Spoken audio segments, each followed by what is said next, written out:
the author of the award-winning and Amazon bestseller book, You Have to Laugh to Keep from Crying: How to Parent Your Parents.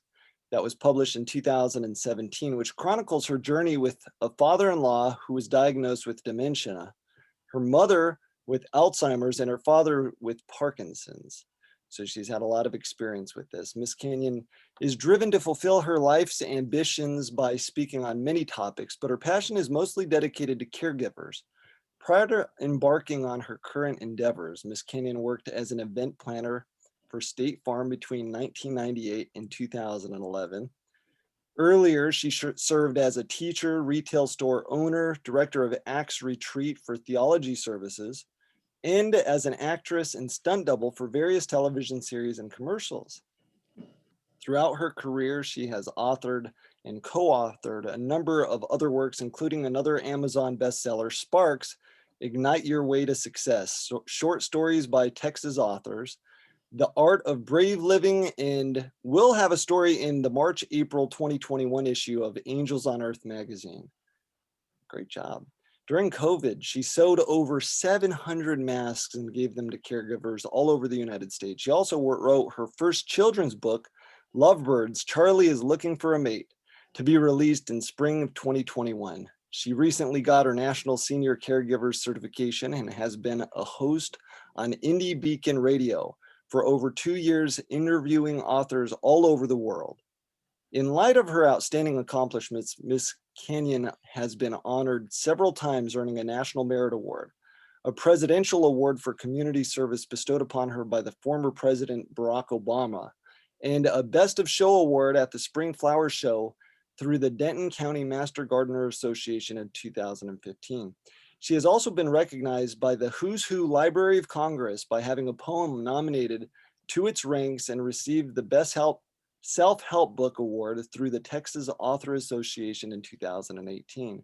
She was just nominated as Empowered Woman of the Year 2020 and was the Author of the Year 2019 by IAOTP. Excuse me.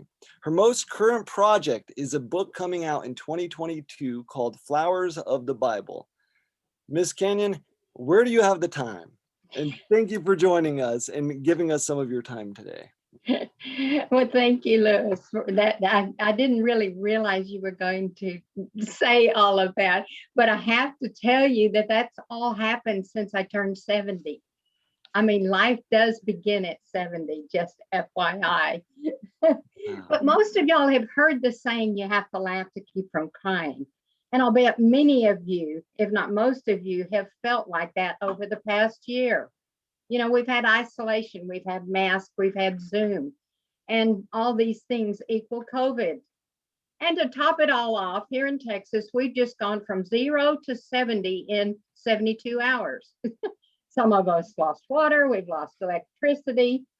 Well, just like COVID, if it didn't cause you depression, I guarantee you depression was knocking on your back door. But how we handle these events is what defines us all.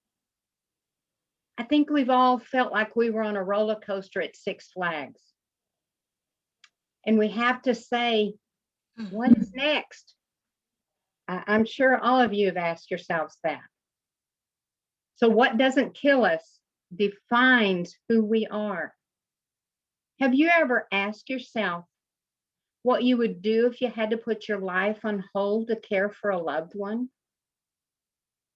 That was the question I had to ask myself almost 20 years ago. I'm going to share with you how 4 golden rules help me survive. And those 4 golden rules are love, respect, patience, and forgiveness. Boy, if the world would treat each other that way, it would be a lot better world. Now, we all know what love is. Hey, do you remember the line from Forrest Gump? I know what love is, Janae. We all love our spouses. We all love our children. But I will say it again. What would you do if you had to put your life on hold to care for a loved one? I became the caregiver for a live-in father-in-law who had dementia. My mother was diagnosed with Alzheimer's and my dad was diagnosed with Parkinson, all at the same time. Let me give you a fact. Did you know that 9 out of 10 caregivers are female? That probably doesn't surprise most of you. But did you know that there's 37 million caregivers in the world today? And in the year 2030, it's expected that there will be 72 million family caregivers.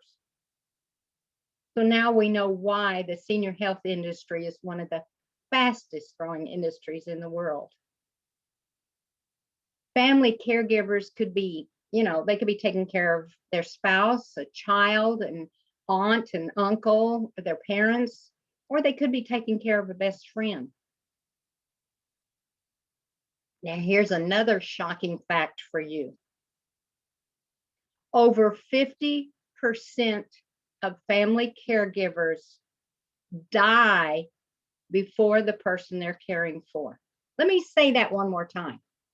Over 50% of family caregivers die before the person they're caring for. Well, caring for the caregiver is another topic for another day. But let me tell you a little bit of my journey. Back in the year 2000, I had a dream job. You heard a little bit about, I was an event planner for a large corporation. That means I got to sit at the chef's table in some of the finest restaurants.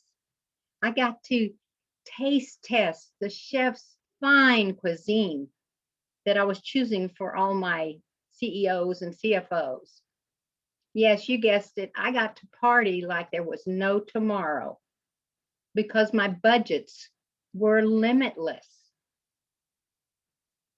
Now, my husband was an only child, or is an only child, and his dad came to live with us during the untimely death of his mother at the young age of 62. We all called him Pop, and he was a saint on earth. When he came to live with us, I wasn't allowed to do dishes. I wasn't allowed to vacuum. And if the doorbell rang, he'd jump up and go answer the door. I personally felt like I had a butler. Oh my gosh. And the funniest thing is if my husband and I'd have a little tiff, oh, it was always my husband's fault. Pop was always on my side. And he himself was a caregiver for his mother-in-law and his wife. Now, Pop lived with us for several years until we started to notice that his forgetfulness was getting a little worse and worse. Now, our neighbors were telling us that he was driving them crazy and they would pull their children off the streets if he got in his car. Now, my husband was ignoring this. But one afternoon, I was cooking dinner in the kitchen. And Pop had gone to the store for something, and I don't even remember what it was. But he came into the kitchen and he said, "Charlotte, I need your help." I turned around and said, "Well, what happened?" But as I turned, I noticed Pop was shaking. He was very, very upset. I immediately turned off the stove and gave him my full attention to whatever it was he was about to tell me. Pop explained that he'd been in a car wreck. I immediately asked him if he was okay and was anyone hurt. Well, Pop began to tell me that he had hit a mailbox. At that point, I was a little relieved.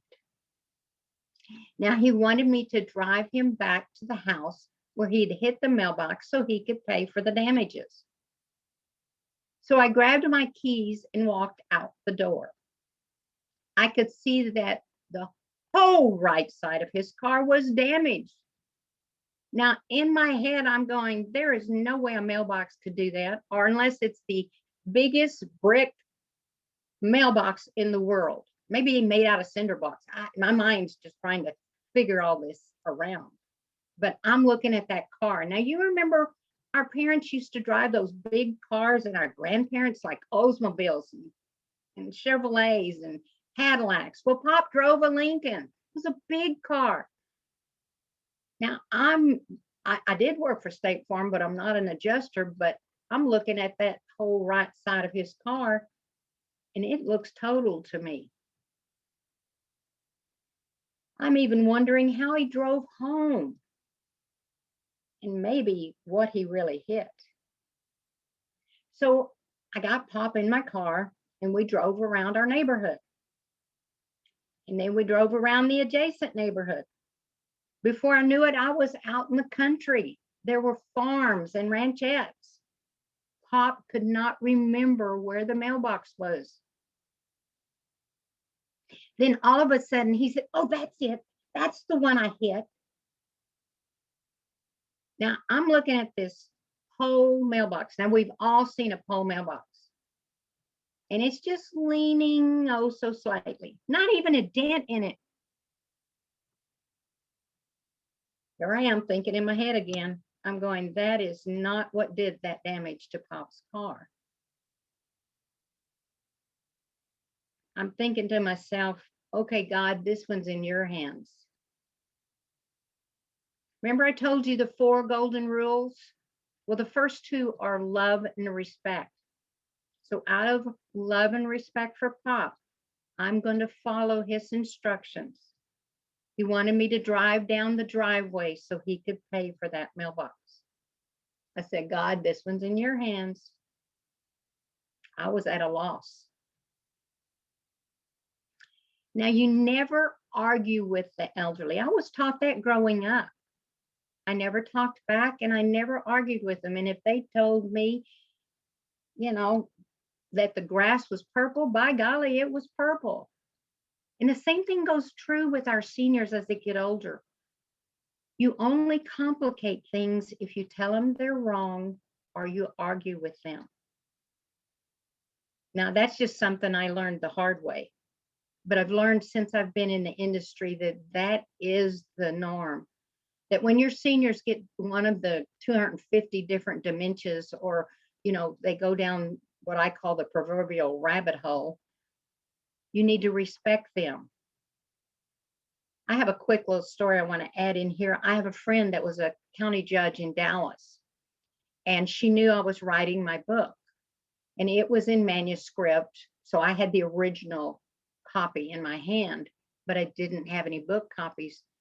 And she was getting ready to go to Florida to pick up her 80-year-old parents, who one of them had dementia already. I said, you probably need to read my book before you go.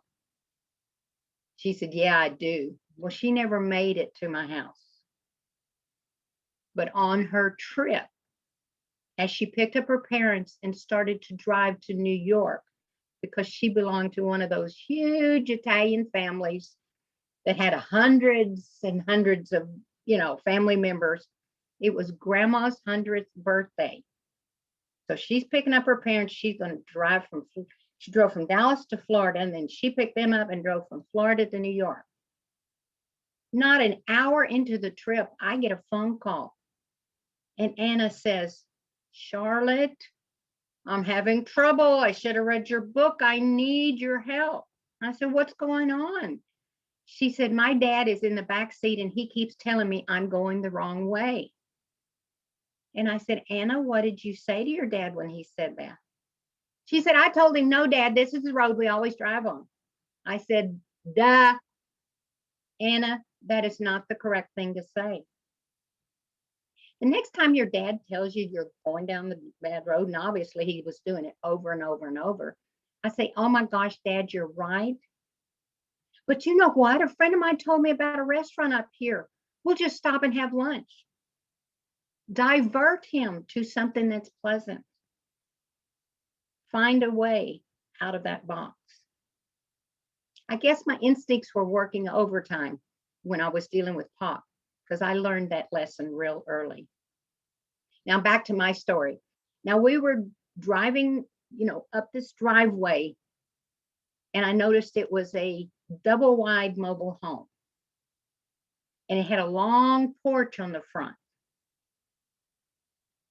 and there were shrubs, in front of the porch.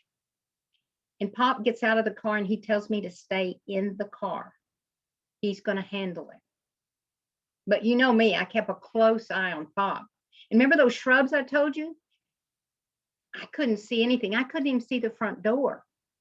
But I watched Pop and he walked over to the bottom of 4 steps that went up to the porch. And he stopped. And I just kept watching him. And all of a sudden he's talking to someone. I roll my windows down. I still can't hear anything other than Pop.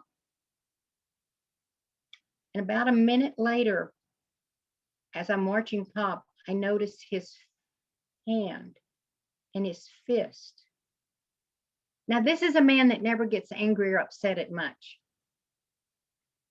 But I knew if he's forming a fist, I better get out of that car immediately and go handle things.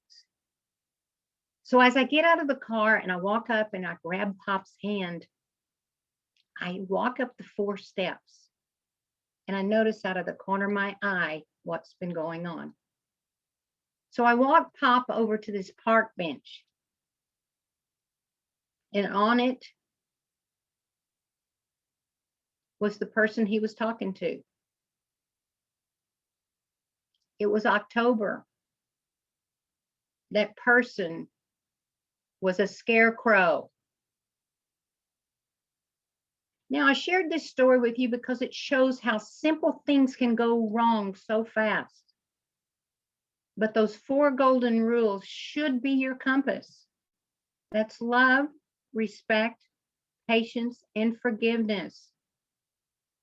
Truth be known, the person with dementia is the first one to realize that something's going wrong. But some of y'all have noticed they hide it. They play like they know what you're talking about. They figure if they don't acknowledge it, you won't know there's a problem. Now, the second person to be in denial is the one that's the closest to them. Now, my husband was the one that was in total denial. To him, Pop was able to leap tall buildings with a single bound. And now he was going down that proverbial rabbit hole. Have you ever asked yourself, where does that phrase come from? Well, it's from Alice in Wonderland. When her life was turned upside down and all normal reasoning was changed. Now, when I explained the scarecrow story to my husband, it became clear to us both that maybe it was time to take Pop to the doctor and get another opinion. Now, think about that whole story. Pop could not see well enough that the scarecrow was not a real person. He should not have been driving. The doctor that my husband took him to said Pop had the early stages of dementia. And as I said earlier, there are over 270 some odd dementia. As a matter of fact, dementia is the umbrella that covers Alzheimer's and Parkinson, frontal lobe, and all of those diseases. So they classify everything as dementia. And he also told us we needed to sell Pop's car. Well, we sold it to a family member. We thought that would soften things a little bit. That was just the beginning. Pop had lost his independence. And you know, when you lose your independence, sometimes you lose your will to live. Now, we tried as much as we could, to take him places, to wherever he wanted to go, when he wanted to go. But the die was cast. I remember a funny thing Pop used to tell us, that his body was like a car. It had a few dents. The headlights were out of focus. And when he laughed, coughed, or sneezed, his exhaust would backfire or his radiator would leak. Now, I mentioned earlier that I was the caregiver for my parents as well. Only this situation was a whole lot different. They didn't live in my household, and they were not going to move into my household. They were not even going to move close to me. Let me tell you a little bit about my parents. My mom was the eldest of 4 daughters of a strong Christian family. They lived on a farm in Arkansas. So my mom grew up strong and independent. My dad, on the other hand, lost his mother when he was 2 years old, when she was giving birth to his baby sister. And shortly thereafter, he lost his dad. So he and his sisters were tossed from one family member to another until he joined the Marines at the age of 15. And that eventually landed him in a foxhole in Guadalcanal at the age of 16. Now, I share this with you first because it was what influenced how I handled my parents as we fought Alzheimer's and Parkinson. And the second reason is many of you can relate to having military influences in your life. Now, my parents lived over an hour and a half from me, and I think most of y'all are in North Texas, so you know where East Texas is. So my parents lived in East Texas. And my dad had a death wish. Now, when I say he had a death wish, if you're elderly, you want to just lay down in your bed, go to sleep, die. Your kids plan a funeral, they grieve, and they go on with their life. That is not reality. Definitely not today. It might have happened for our grandparents and our great-grandparents, but it's not what's going to happen today. The truth be known, with medicine, doctors, and technology and advances today, people are living longer. Well, we all know that COVID did take a big toll on our elderly population, but there's still a lot of us out there. Let me give you another fact. Did you know that 50% of 10-year-olds today will live to be 110?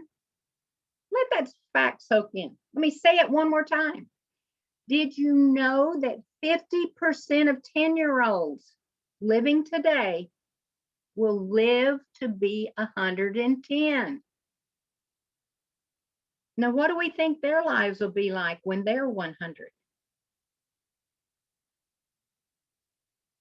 Now, I had to find a way to help my parents in spite of themselves, and still do it with respect and love and patience and forgiveness.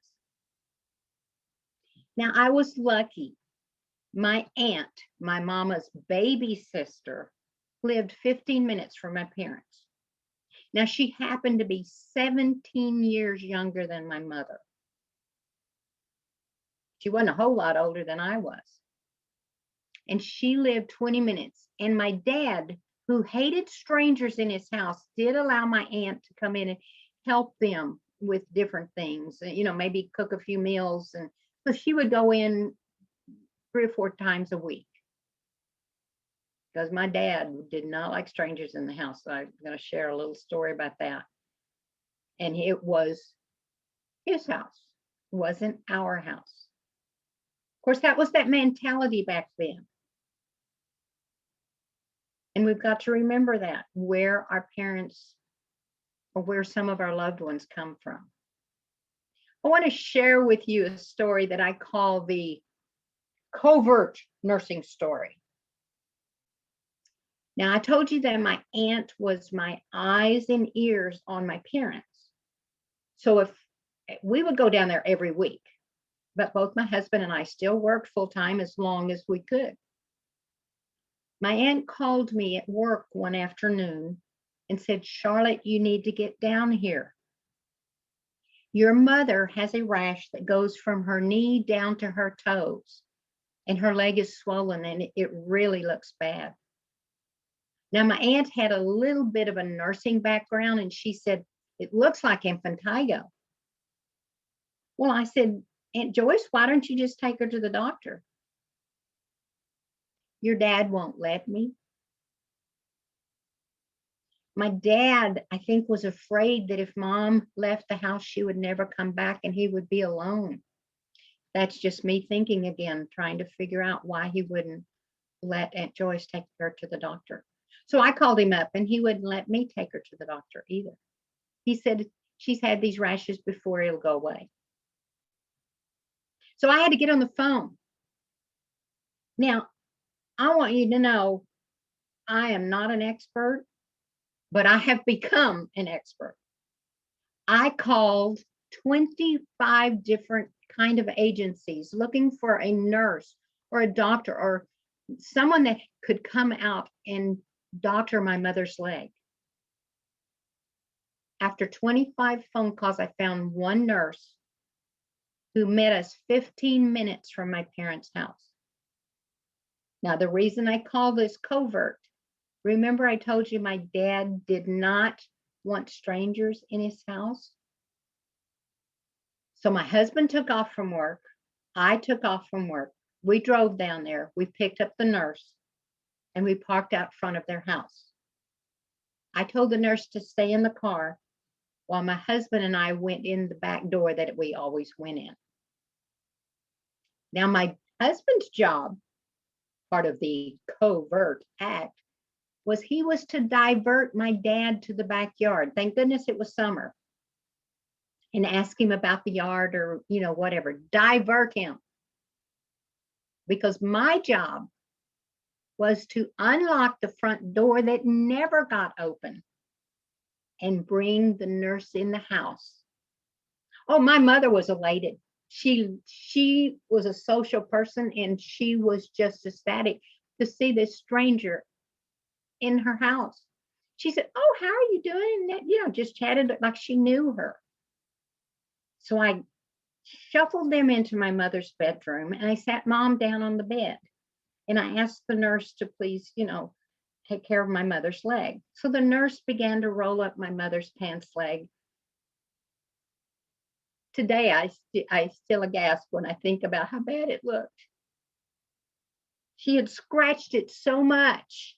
I even watched her scratch it for the first 10 minutes I was there. I mean, just clawing at her leg. It was almost bleeding. And it was twice the size of her other leg. I felt so bad. The nurse immediately looked at it and she said, "Oh my gosh, this looks like impetigo." Same thing my aunt had said. But I asked the nurse, I said, "Can you just do the best you can and I'll address that later." She said, "Well, she's probably going to need a penicillin shot." And I said, I'm handling it step by step. So the nurse began to clean her wound and debride it and all. And my mom just felt good that someone was taking care of it. And then she started to rub this salve all over it. Oh my gosh, my mom, I think that just made her feel so good because I know it had to have itched something horrible. I got to thinking later, I wonder how this happened. My mom used to get poison ivy because they lived on 2 acres. I'll bet it was poison ivy and she just scratched it and scratched it and scratched it and was not treating it. And I didn't think of looking at it when I would come down and see her. I think that's why it got so bad. But anyway, the nurse was rubbing this salve on her leg. Like I say, it went from her knee down to her toes. And then she got out some gauze and started wrapping my mother's leg and wrapping it and wrapping it and wrapping it. And by the time she finished, it looked like a war wound. Now I'm knelt down holding my mom's hand and we're just kind of chatting and mom's just chattering on. And I'm thinking to myself, this might work. I'm going to get this woman out of my house, my dad's house, before he even knows anything happened. Not going to happen. It was at that moment my dad was in the doorway. And my husband, he was behind him going, kind of like, I did all I could do. My dad surveyed the room. He saw me. He saw Mom, his wife, and he saw this strange woman in his house. Not only in his house, in his bedroom. He looked around and he said, "What is going on in here? And who is that woman in my house?" My dad is 6 foot tall. I am 5 foot tall. I've never talked back to my dad. He was a Marine. He was tough. But all 5 feet of me stood up as tall as I could get. And I walked over to that door and I looked at him and I said, "My mother had a problem and I had to take care of it, sir." I have no idea where that salute came from. But I watched my dad and we're all in silence because I've seen my dad throw some hissy fits. But all of a sudden, the corner of my dad's mouth turned up. That one little salute gave him the respect he needed. But he also, at that moment, realized Sissy's going to take care of what's going on. That's what they always call me, was Sissy. Because I have one sibling. And my sibling lives in Alaska. And he was not going to come down and help at all. But I think that was the moment that my dad realized that it's okay. Charlotte's going to take care of things. My life was ever changed due to the journey that I've followed. My mother was the last of the seniors to die, and she died at 92, just 5 years ago. And then God told me to write a book. I'd never written a book. I looked up to heaven and I said, "God, you know the grades I made in English." And he just laughed. He said, "Oh, Charlotte, you tell great stories. And there are editors, they can take care of all of that stuff." And now the really strange thing happened. Within 2 weeks, I got an email inviting me to a 3-day writer's seminar. God, you don't send emails, do you? 11 months later, my book was in my hand. And as he told you, it won 3 Amazon bestseller awards. The next year, it was the best self-help book in the state of Texas. I'm beginning to speak everywhere. And now they're calling me the voice of the caregiver. My book began to open doors that I could have never dreamt of. I've been on over 1,000 radio shows all over the world. When I did get Skyped into China, that kind of was freaky. But I've been on Indie Beacon Radio for the last 2 years interviewing. I've shared my stories and my knowledge with the world. This has become my new passion.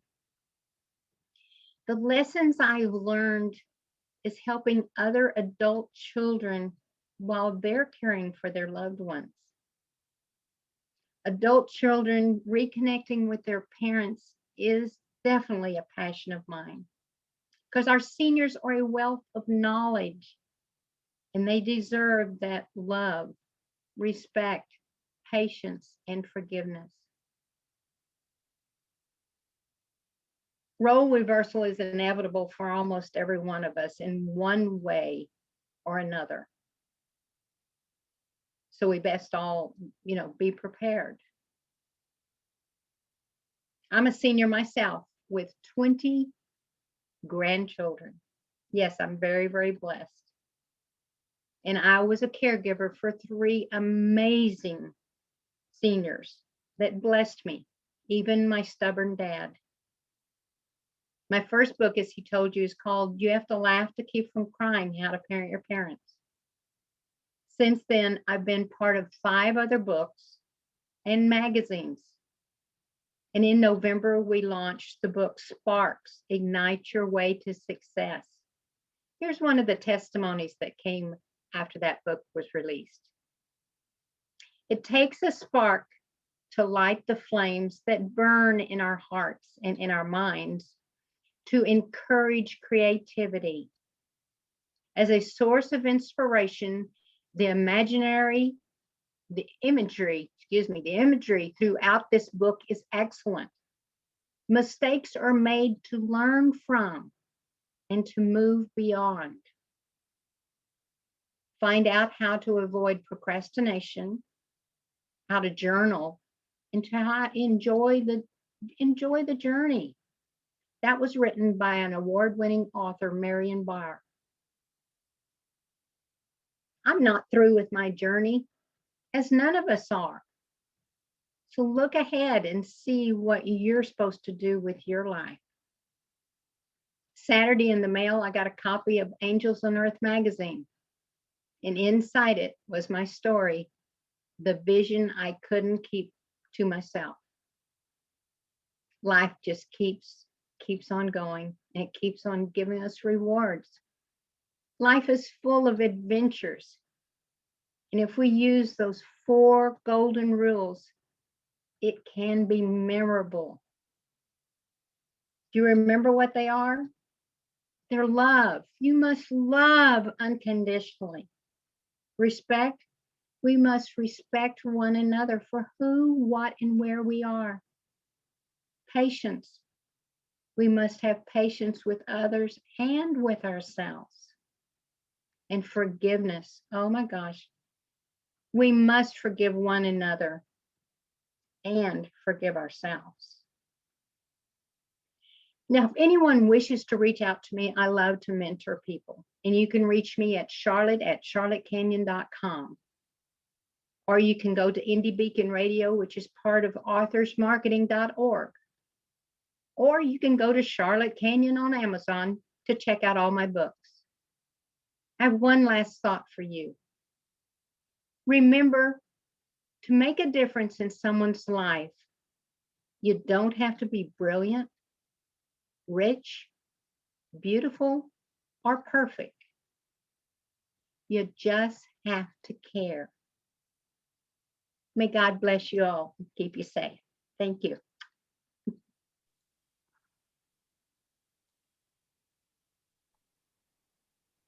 Thank you, Charlotte. We appreciate your perspective and your information. I'd like to open it up to the group. If anyone has any specific questions for Charlotte, whether it's about her experience with caregiving or her book, anything. I think I saw Linda raise her hand.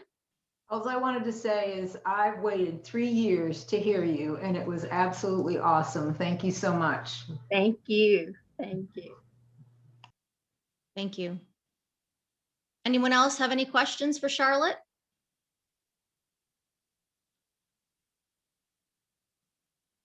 All right. Well, thank you so much for the information. I had one. I just couldn't get off mute. Sure. Go ahead. Go ahead, Mike.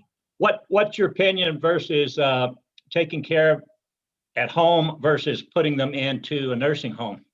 Oh, I am so glad you asked that question. I have 5 kids and 20 grandkids, as I told you.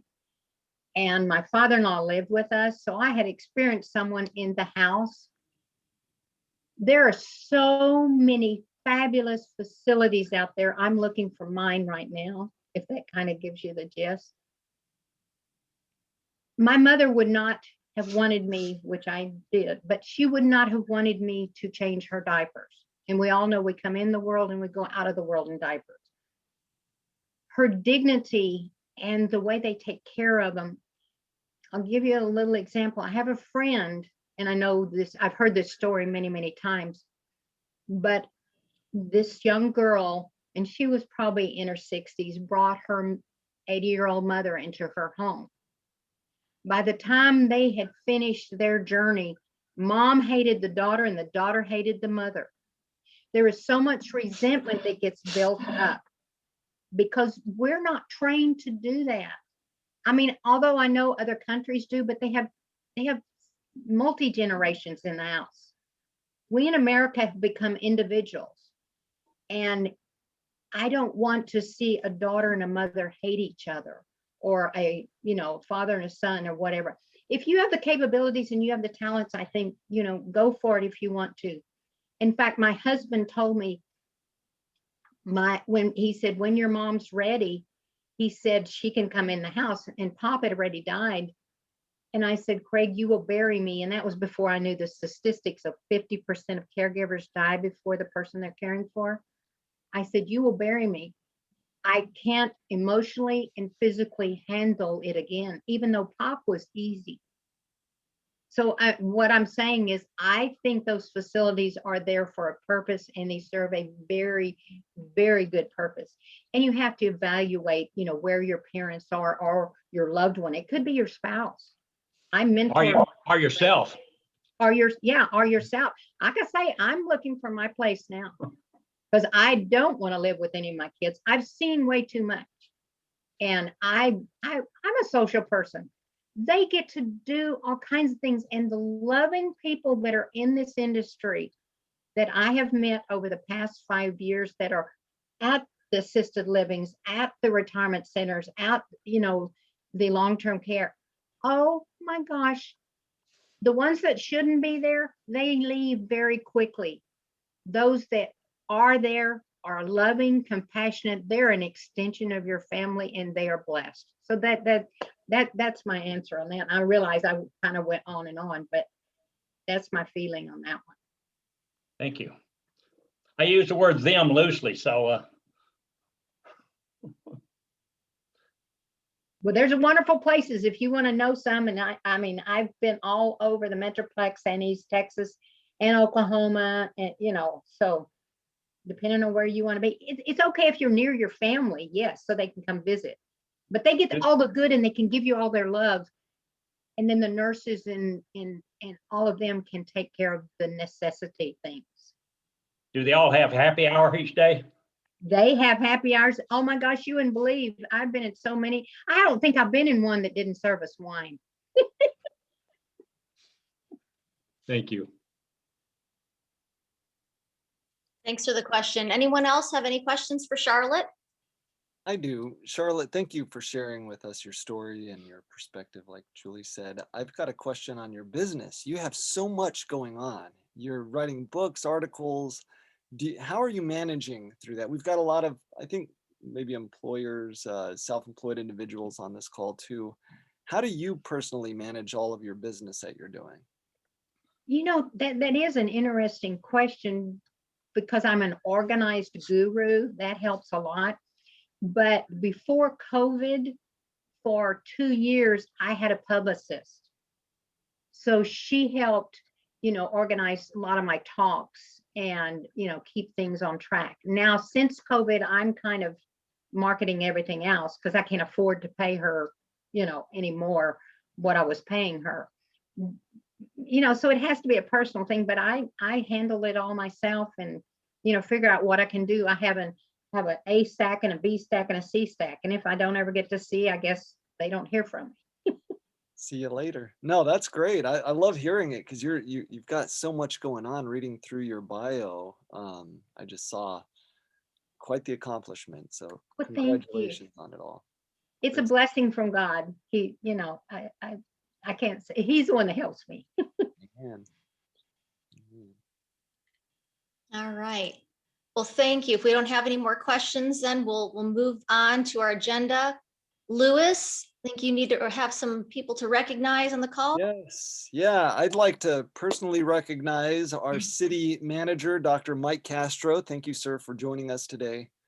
Our city secretary, Susie Quinn. Thank you for joining us today. It's always a pleasure to have some of the city staff and officials on our call. Are there any new members or new attendees that would like to introduce themselves? I think I saw Allison Wilson. Is she still on? Hi, everybody. Oh, hi, Allison.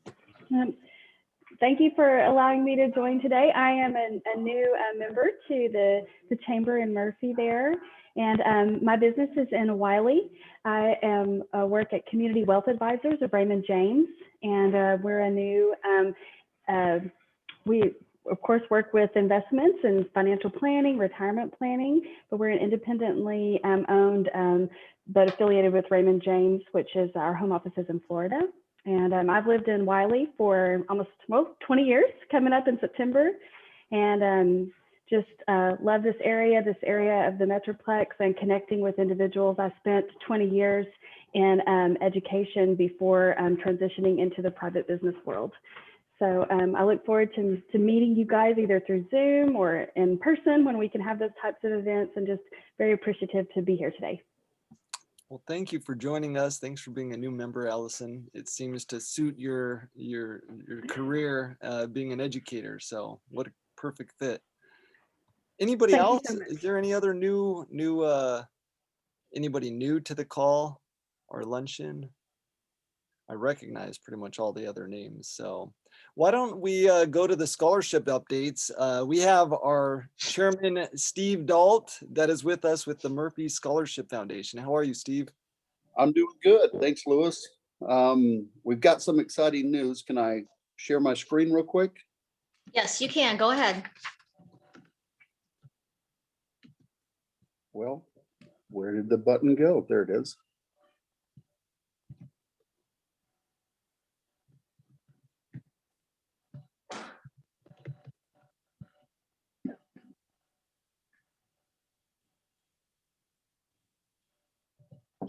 So I'd like to introduce a new fundraiser that Scholarship Foundation has come up with.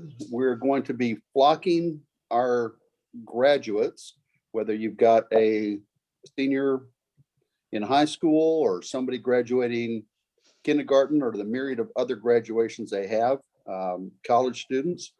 We invite you to make a $50 tax-free donation, and we will put up the flamingos in your yard for 3 days. If you would like to keep one of the flamingos, we're asking for a $15 donation. So if you know of anybody who has graduating kids or grandkids, whatever the case may be, please reach out to myself or Karen Cheney, and we would be happy to set these up and help you celebrate your students' achievements.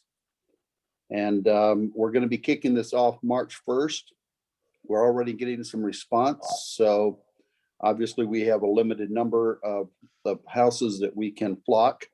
So give us a call or email as soon as you can. And my email is steve.dalt@lpl.com. And hopefully this will be good. We've had really a blessed year, seeing as how we didn't have Maze Days this year. We have 3 named scholarships so far. And if you're interested in having a named scholarship, contact me as well. So Sampac Auto Group, Adult Financial, and I just went blank. I want to say Lisa Marie, but I know that's not right. But it's Marie Smith, and I forget her middle name, that we have named scholarships for. So thank you everybody for your support, and we look forward to giving out our scholarships to 6 more deserving Murphy students this year. Thank you. Great idea, Steve. And that, I think you said it runs through what, June 3rd, something like that? Yeah, through June 3rd. Perfect. About. We'll see. We'll see what kind of response we get, and if it goes a little bit longer, then that's fine as well. What a great idea. Hopefully we can raise a lot of money for the Scholarship Foundation.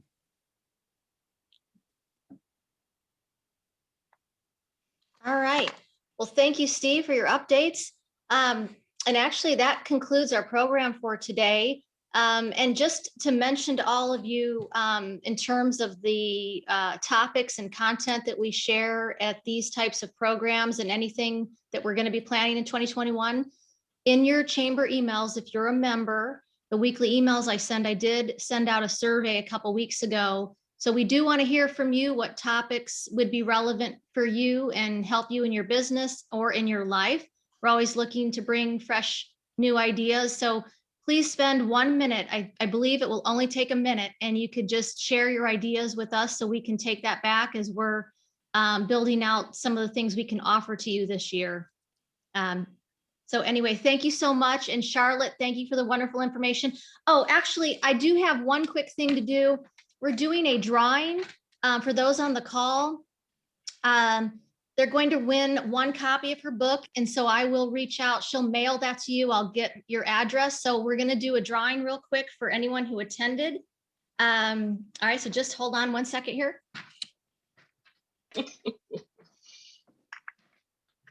And the winner is Susan. All right, Susie. So we'll get your copy out to you soon. Yeah, sounds like a great book, a great read. So thanks everyone for your time today, and hope you have a good rest of your week. Thank you, Julie. All right. Thanks, Thank Julie. you. Thank you. Bye, everybody. Thank you, All right. Charlotte. Bye. Yeah, Thank you. Thank you so much. I'm Yes. excited. thanks, Susie. Thank All you. right. Take care. You too. Lewis.